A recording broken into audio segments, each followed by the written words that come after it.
Hello, traders. FX Pip Collector here. Today is Tuesday, May 13th, and this is my analysis for gold.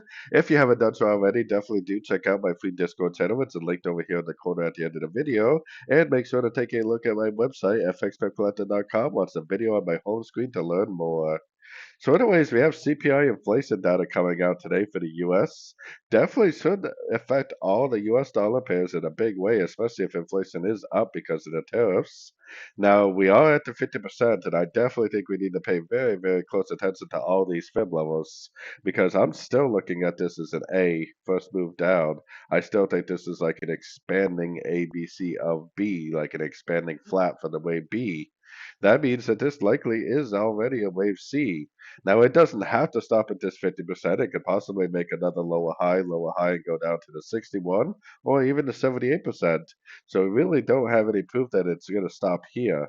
I just think we need to pay very, very close attention on the sort of time frames, especially to these Fibonacci levels for areas where we get like that nice break of structure, telling us that this really is the end of a correction. It really is the continuation of the higher time frame uptrend.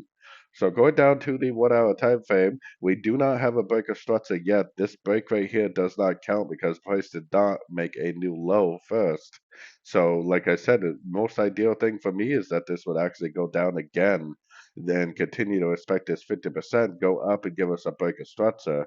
If we see this picture right here, that is definitely the evidence I would want to see to say that this really is the end of an ABC correction and it really is the continuation of the uptrend.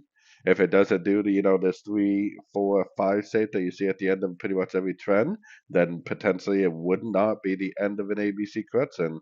So if you don't get that double bottom break of structure at a Fibonacci level, then there's really no reason to go long in a big way, thinking that you're actually in the continuation of the uptrend.